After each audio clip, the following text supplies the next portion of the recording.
Congress operation Akarsh కి సంబంధించి మరిన్ని వివరాలు మా ప్రతినిధి సిద్ధార్థ్ గాంధీ భవన్ నుంచి, అలాగే బీఆర్ఎస్ లో అసలు ఏం జరుగుతోంది, ఎమ్మెల్యేలను కాపాడుకోవడానికి ఎలాంటి ప్రయత్నాలు చేస్తున్నారు అనే విషయాల్ని మా ప్రతినిధి నర్సింగ్ మనకి లైవ్ లో అందించడానికి సిద్ధంగా ఉన్నారు. ముందుగా గాంధీ భవన్ నుంచి సిద్ధార్థ్ అడిగి తెలుసుకుందాం. సిద్ధార్థ్, ఆపరేషన్ ఆకర్ష్ కి కాంగ్రెస్ తెరలేపినట్లుగా తెలుస్తోంది. ముఖ్యమంత్రి రేవంత్ రెడ్డి కూడా ఆ దిశగా కొన్ని వ్యాఖ్యలు కూడా చేశారు. సో దీనికి సంబంధించి ఏమనుకుంటున్నారు కాంగ్రెస్ నేతలు, కాంగ్రెస్ వ్యూహం ఎలా ఉండబోతోంది? Thank you Naresh. Congress party చేరికలపై దృష్టి పెట్టింది.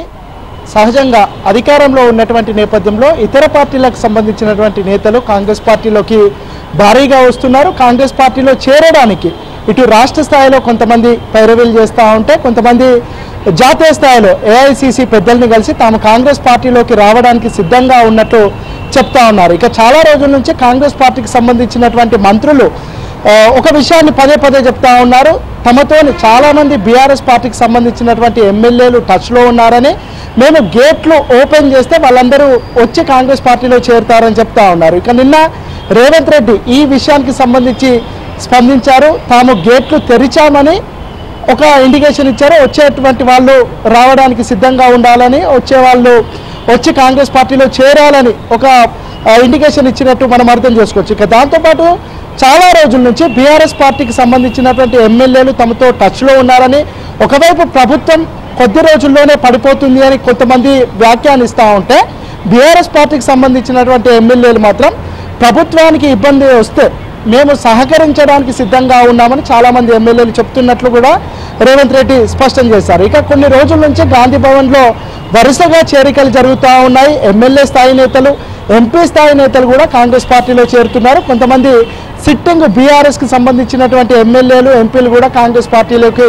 వస్తున్నారు, ఇప్పటికే చేరారు. ఇక మరికొంతమంది దాదాపు 18 మందికి పైగా బీఆర్ఎస్ ఎమ్మెల్యేలు కాంగ్రెస్ పార్టీతోని టచ్లో ఉన్నారని, రేపో మాపో వాళ్ళు మొత్తానికి ఈ ఎన్నికల ముందే వాళ్ళు కాంగ్రెస్ పార్టీలో చేరుతారనే ప్రచారం కూడా జరుగుతూ ఉంది. అయితే చేరికలకు సంబంధించి ఢిల్లీ వేదికగా జరుగుతాయా, హైదరాబాద్ వేదికగా జరుగుతాయా అనేది ఇప్పటివరకు అయితే స్పష్టత రాలేదు. ఈరోజు రేపు భారీ చేరికలు ఉండే అవకాశం ఉన్నట్టు కూడా తెలుస్తూ ఉంది. ఇక దాంతోపాటు 26 మంది అంటే మొదటి నుంచి ప్రభుత్వంతో చాలామంది బీఆర్ఎస్ ఎమ్మెల్యేలు టచ్లో ఉన్నప్పటికీ, వాళ్ళు వచ్చి కాంగ్రెస్ పార్టీలో చేరుతా అన్నప్పటికీ ఒక కోరం అంటే 26 మంది ఉంటే ఎల్పీ మొత్తం ఇందులో కాంగ్రెస్లో కలుపుకుంటే బాగుంటుందని కాంగ్రెస్ పార్టీ ఒక స్ట్రాటజీని అవలంబిస్తూ ఉంది. దాని ప్రకారమే 26 మందిని ఒకటేసారి చేర్చుకుంటే బాగుంటుంది అని పార్టీ నేతలు చెప్తా ఉన్నారు. ఇక రేవంత్ రెడ్డి చేరికలకు సంబంధించి వ్యాఖ్యానిస్తూనే, తాము అనుకుంటే ఆ పార్టీలో 5గురు తప్ప మిగతా ఎవరు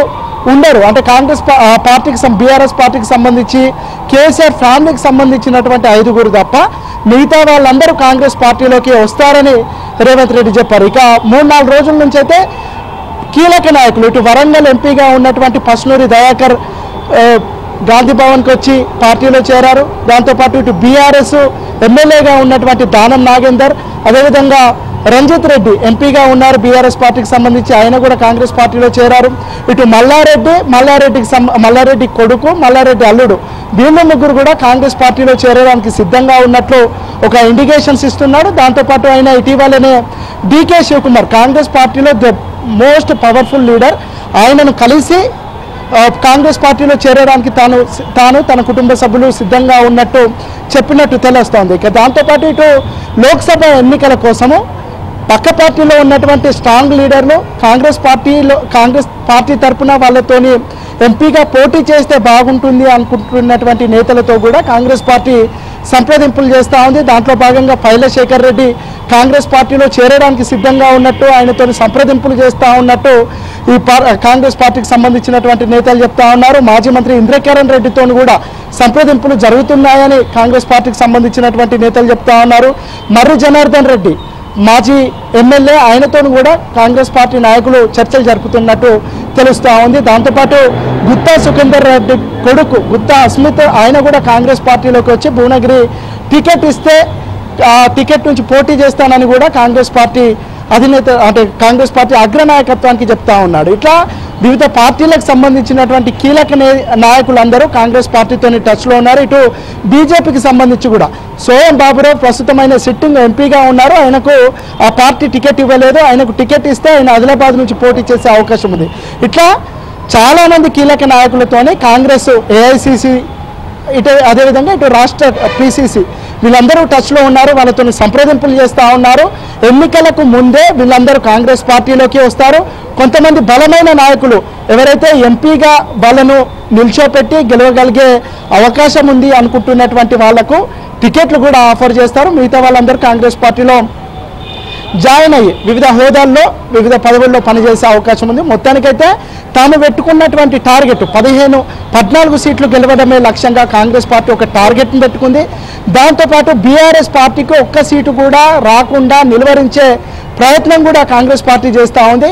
ఈ 2 టార్గెట్లను రీచ్ కావడానికి ఆపరేషన్ ఆకర్షని అవలంబిస్తున్నారు. దాంతోపాటు ఘర్ వాపసి అనే కాన్సెప్ట్ను కూడా కాంగ్రెస్ పార్టీ ప్లాన్ చేస్తుంది. గతంలో కాంగ్రెస్ పార్టీలో వివిధ హోదాల్లో పనిచేసి ఇప్పుడు వేరే పార్టీల్లో ఉంటున్నటువంటి వాళ్ళు, ముఖ్యంగా మొన్న జరిగినటువంటి ఎన్నికల్లో వివిధ కారణాలతోని కాంగ్రెస్ పార్టీకి గుడ్ బై చెప్పి వేరే పార్టీలోకి వెళ్ళిపోయినటువంటి వాళ్ళందరినీ కాంగ్రెస్ పార్టీలోకి తీసుకురావడానికి కాంగ్రెస్ పార్టీ భావిస్తూ ఉంది. సో 1-2 రోజుల్లో భారీ చేరికలు ఉండే అవకాశం అయితే